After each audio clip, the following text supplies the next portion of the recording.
siang, salam bahagia. Perkenalkan, saya Sabrina Kumalasari, siswa dari SDN 2 Jubel, ingin bercerita tentang asal-usul Selat Bali.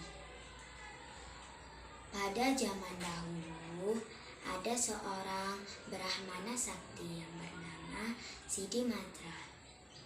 Sidimatra itu pun menikah dengan wanita yang sangat cantik dan memiliki anak sematawayang yang bernama Manik Angker.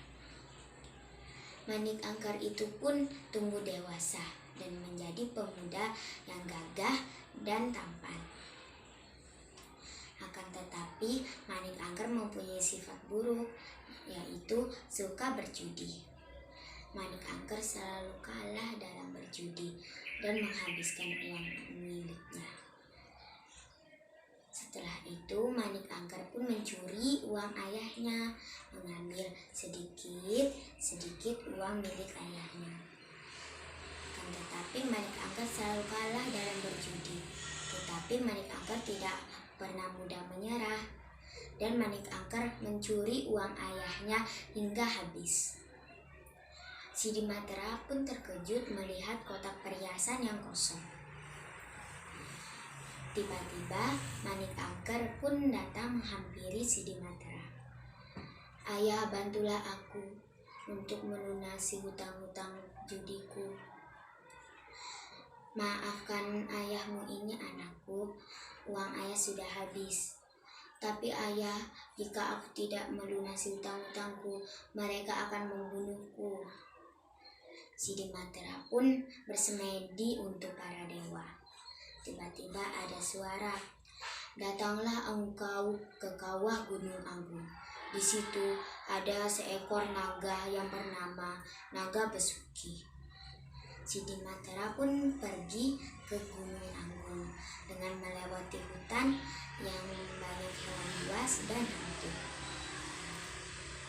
Kemudian Sidimatra pun sampai di kawah Gunung Agung dan membunyikan loncengnya. "Wahai naga yang baik hati, keluarlah." Naga itu pun keluar menghampiri Sidimatra. "Untuk apa kau kesini, wahai manusia? Bantulah aku untuk melunasi hutang-hutang judi anakku." Kemudian Naga Besuki itu pun menggoyangkan badannya dan jatuhlah koin-koin emas dari badannya. "Beritahu anakmu untuk menggunakan koin ini dengan lebih bijak." Sidimatra pun mengucapkan terima kasih kepada Naga Besuki. Sidimatra pun pulang dan memberikan koin emas tadi kepada anaknya, Manik Angker. Akan tetapi anaknya menghabiskan uang itu lagi untuk berjudi, dan anaknya pun kembali berhutang kembali. Setelah itu Manik Angker pun pergi kepada ayahnya lagi. "Ayah, bantulah aku. Sekarang hutangku sudah lebih banyak daripada yang dulu." Akan tetapi Sidimatra menolak permintaan dari anaknya. Dengan rasa kecewa, Manik Angker pun pergi. Dan di tengah jalan Manik Angker bertemu dengan temannya. "Aku tahu di mana ayahmu mendapatkan koin emas itu." Ia pergi ke kawah Gunung Agung dan bertemu dengan naga yang bernama Naga Besuki. Manik Angker pun pulang dan mencuri gentah milik ayahnya. Manik Angker pun pergi ke kawah Gunung Agung dan melewati hutan yang sama. Setelah itu Manik Angker pun membunyikan gentah milik ayahnya, dan keluarlah Naga Besuki. Dengan rasa takut Manik Angker pun